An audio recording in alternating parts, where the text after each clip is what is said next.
무엇보다 이제 여러분하고 함께 이야기 나누고 싶은 게 이제 20대, 30대의 결혼이 지금 현재 조금 나이가 먹은 40대, 50대, 60대하고는 굉장히 다릅니다. 2030이 가지고 있는 이 다툼과 또 이혼의 트렌드는 조금 달라요. 제가 이제 하나의 사례를 말씀드리면 이 사례도 이제 저희가 상담했던 사례고 실제 이 사례도 얘기를 해야 해도 된다라고 허락을 받은 사례입니다. 이 말씀을 잠깐 드리면 이 부부가 30대인데 일단 이 집은 집안일 가사 분담이 정확해요. 정확해서 남편이 설거지를 하죠. 그럼 아내는 이 설거지에서 벌레가 나도 안 치워요.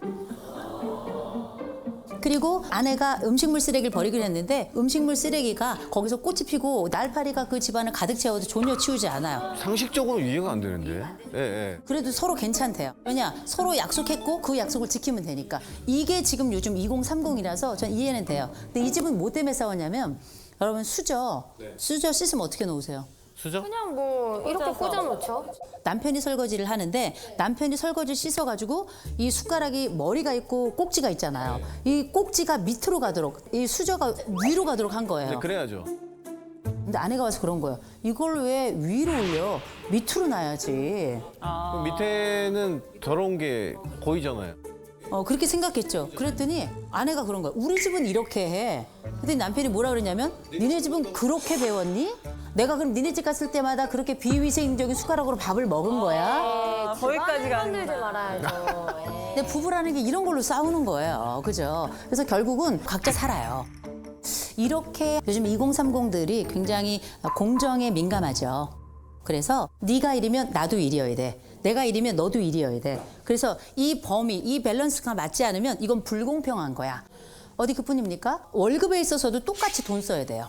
똑같이. 그래서 제가 만난 부부 중에는 남편이 한 달에 700을 벌어요. 엄청나게 버는 거죠. 아내는 한 달에 250을 벌어요. 그런데 외식을 나가잖아요. 각자 돈을 내야 돼. 근데 남편이 굉장히 비싼 아주 우리나라의 제일 높은 빌딩에 있는 그 식당 있잖아요. 거기를 이제 가자 그런 거예요. 그랬더니 아내는 거기를 이제 가면 너무 비싼 거예요. 그래서 못 가는 거야. 그래서 어떻게 했냐면 남편이 혼자 갔어요. 이게 너무 웃긴 일들이 이제 그 윗세대는 납득할 수 없는 일들이 이렇게 벌어지는 경우들이 있어요. 이거 너무한 거 아닌가? 너무 이렇게 뭐 극한 걸 얘기하는 거 아닌가 싶지만 이들이 가지고 있는 권리의 세대의 핵심은 뭐냐면 침범하지 말고 약속한 거 지켜야 되고 미리 예약해야 되고 그리고 이 약속에 대해서 n분의 1이어야 된다는 거. 이게 윗세대로서는 납득할 수 없지만 이게 세대가 가지고 있는 일련의 세대의 색깔이고 세대가 가지고 있는 키워드에 들어가는 거예요. 이런 모든 것들이 다 결혼 생활 속에 녹아 있어요. 이 가사 분담 같은 것도 다 n분의 1입니다. 그래가지고 일명 어떻게 분담을 하냐? 엑셀로 분담을 해요.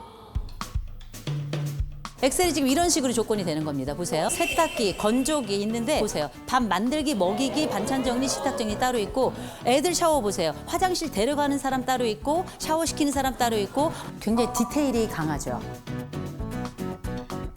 이런 식으로 하죠. 결국 이혼해요. 아, 그게 엑셀이온이구나. 아, 들어봤어요. 누가 어떻게 이렇게 할 수 있겠습니까? 저 얘기를 듣는데 너무 남 일 같지가 않아가지고. 엑셀 하세요? 엑셀까지는 아닌데 그래도 저희들만의 가사 룰이 있고 네네. 만약에 제가 빨래를 돌리면 남편이 건조기 하는 거 너무 당연한 거고 결혼식은 내가 준비할게 신혼여행은 너가 준비해 이렇게 나눴거든요.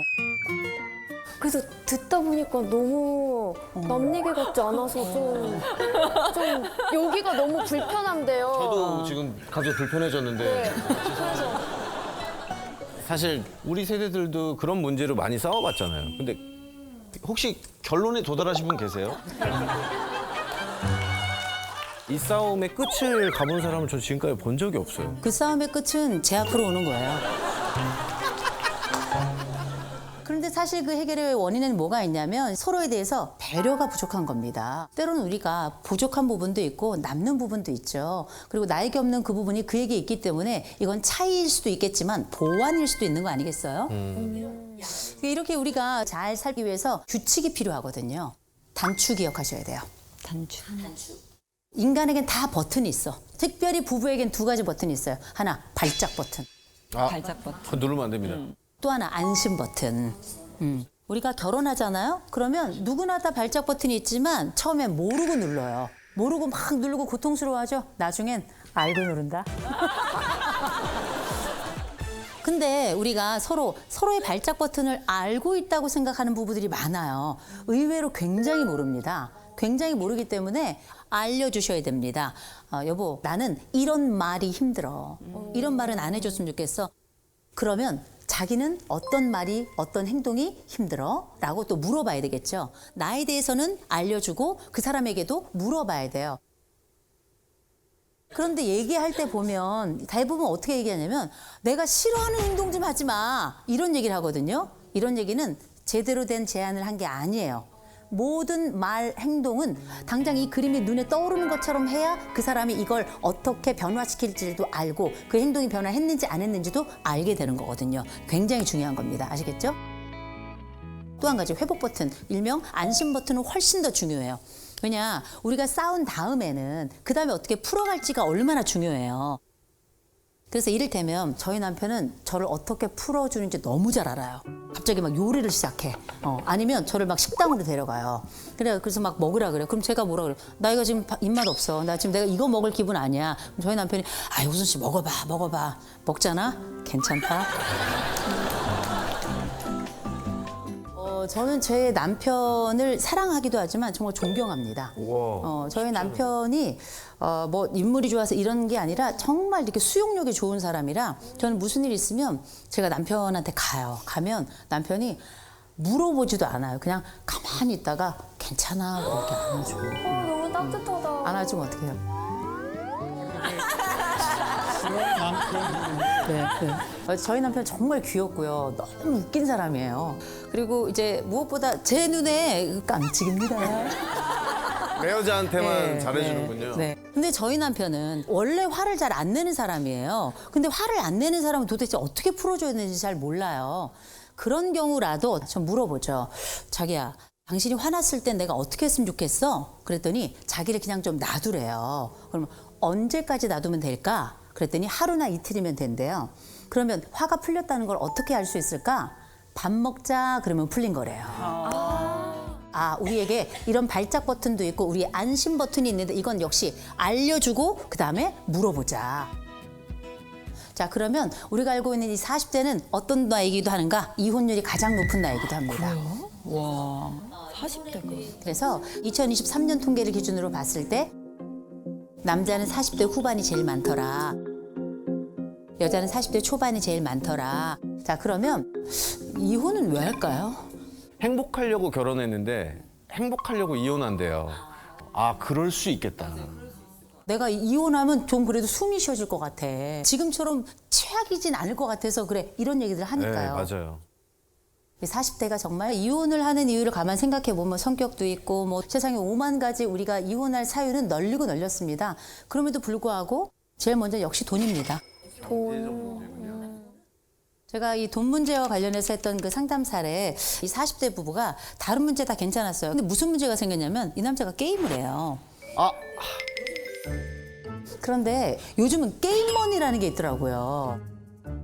그런데 이게 다 소액 결제였던 거예요. 소액 결제가 적을 때는 한 4, 50만 원, 많을 때는 정말 많을 때 250만 원까지 갔어요. 그러니까 평균 한 100만 원 선이 계속 나간 건데 각자 맞벌이를 하니까 또 각자 돈 관리를 하니까 또 공동으로 내야 될 돈만 함께 내서 했기 때문에 잘 몰랐어요. 근데 이걸 이제 어떻게 이 아내가 알게 됐냐면 나중에 이제 대출을 받아서 집을 이사를 가게 됐는데 이 대출을 하는 과정에 이 남편이 매달 이렇게 나갔다는 걸 아내가 거의 한 10년 만에 알게 된 거예요. 나중에 이걸 쭉 살펴봤더니 거의 한 1억 가까이 돈이 나간 겁니다. 아이고, 그 10년이면 돈을 모았으면. 그치. 아이고. 근데 이게 이 아내 한 400 벌어요. 이 남편 한 250 벌어요. 근데 한 달에 자기 250 버는 것 중에 100만 원을 게임머니로 쓰는 게 말이 안 되잖아요.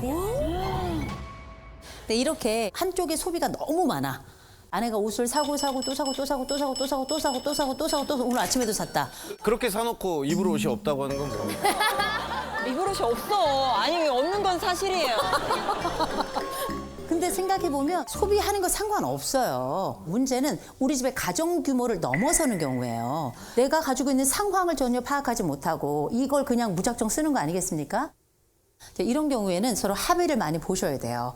전체 우리 규모가 얼마나 있고 그리고 공동가계부 쓰시면 되게 좋아요. 그러면 눈치가 보여서 쓸 수가 없어요. 눈치가 보여서. 그러나 이 사람이 원하는 만큼은 아니지만 이 사람이 뭘 써도 괜찮은, 그래서 필요한 소비를 정말 적절하게 할 수 있을 만한 이 사람만의 용돈 공간을 좀 주셔야 돼요. 그래서 이 사람의 용돈을 딱 정해놔서 이 범위 안에서만 쓰도록 하는 거, 이런 것도 좀 방법이 될 수 있겠죠. 그리고 두 번째, 자식 문제가 있습니다. 40대가 되면 또 자식 교육 문제가 굉장히 큰데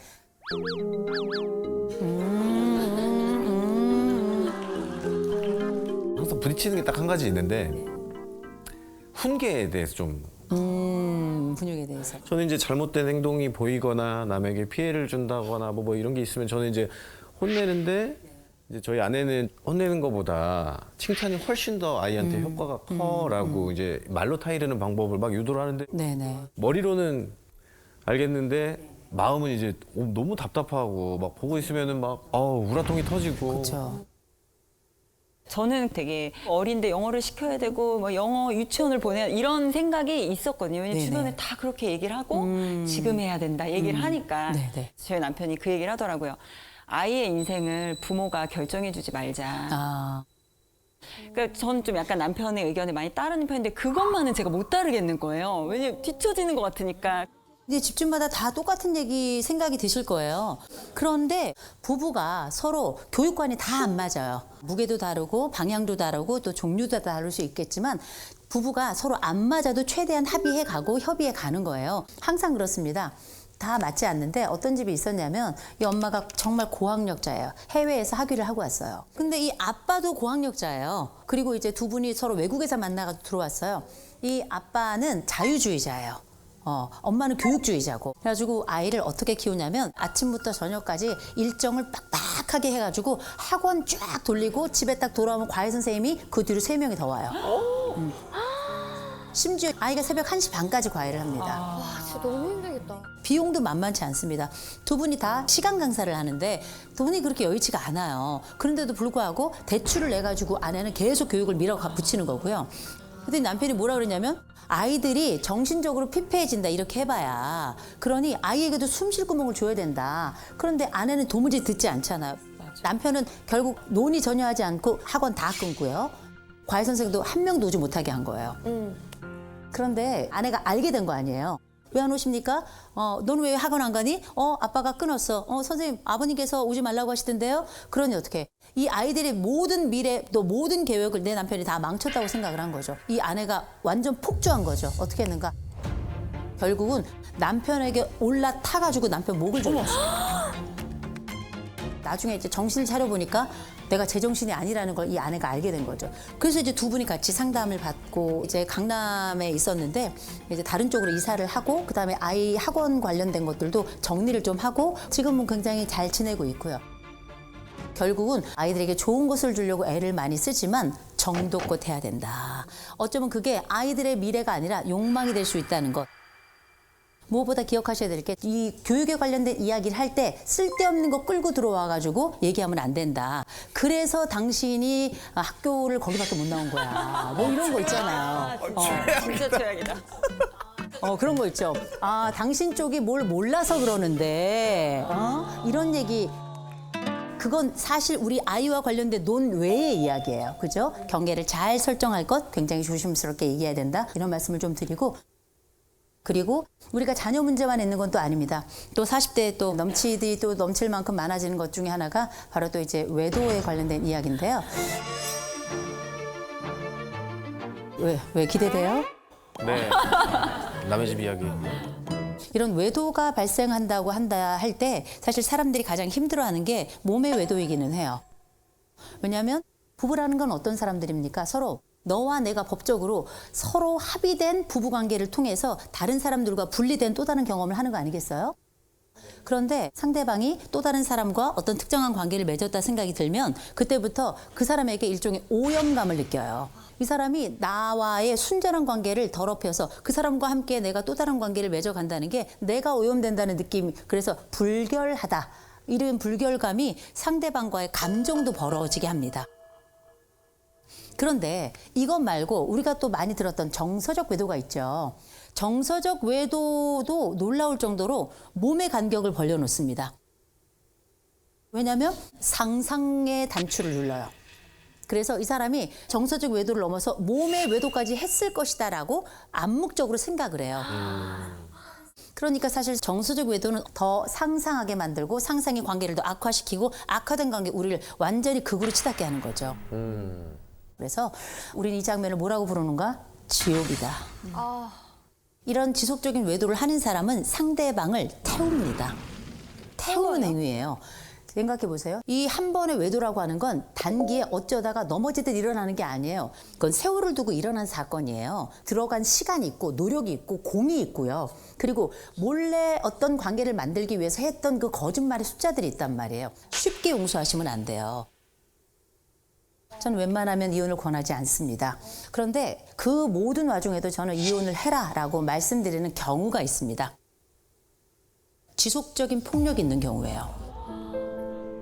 이 폭력이라는 건 말입니다. 반드시 가속도가 붙어요. 내가 처음에 한번 툭 치는 건 실수일 수도 있겠지만 맛보기일 수도 있어요. 그래서 간을 보는 거죠. 내가 이를 이렇게 다뤘을 때 쉽게 넘어가고 오케이를 해? 다음번은 어떻게 조금 더 강도를 높여보겠죠. 그 다음에는 어떻게 미는 것을 넘어서 뺨을 한번 때려보겠죠. 그 뺨을 때린 다음엔 또 다른 주먹이 나가겠죠. 쉬운 용서는 곧 이어 또 다른 폭력을 바로 빠른 속도로 불러오게 됩니다. 그래서 우리가 이렇게 하는 용서를 뭐라 그러냐? 값싼 용서라고 부르는 거예요. 값싼 용서. 이 값싼 용서는 그야말로 우리가 값싼 은혜를 베푸는 것과 똑같은 거거든요. 함부로 용서하시면 안 됩니다. 지속적인 폭력이 나타난다. 이건 사람하고 사는 게 아니에요. 범죄자하고 사는 거잖아요. 그 피해자 몸의 상처는 이 심장뿐만 아니라 심정에도 멍을 내게 돼 있는 거예요. 그래서 잊지 마시고 지속적인 폭력이 이어진다. 이건 반드시 꼭 상담은 받으시되 이혼도 고려하셔라. 두 번째가 중독입니다. 중독은 정말 답이 없어요. 중독은 그게 알코올이 됐건 아니면 그게 마약이 됐건 아니면 그게 어떤 종류가 되든지 간에 잊지 마시고 무조건 치료받아야 되고요. 하나 더 나아가서 이 중독을 앓고 있는 분들 주변에 있는 분들 중에 보면 그분들을 계속 서포트하는 사람들이 있어요. 그 가족들이. 중독을 서포트해요? 그럼요. 서포트한다는 건 뭐냐면 이걸 옆에서 누군가는 계속 돈을 벌어다 주고 생활을 유지하고 그 술을 사다 주고 그렇게 이 삶을 지탱하도록 그 시스템이 돼주는 사람들이 있어요. 이 사람이 나빠서가 아니에요. 세상 천사들이에요. 그러나 이런 사람들을 우리가 뭐라 그러냐? 공동의존자라고 불러요. 공동의존자라는 건 뭐냐면 자기 스스로도 의존자가 됐다는 걸 모르는 거예요. 알코올 중독은 알코올에 의존이 되는 것이지만 공동의존자는 이 사람에게 의존되는 겁니다. 중독의 가장 핵심은 뭡니까? 내가 완전히 사라지는 순간 아니겠어요? 누군가 엄청난 그 중독 상황에 있는 사람을 돕는 그 모든 순간 나는 완벽히 사라지는 거거든요.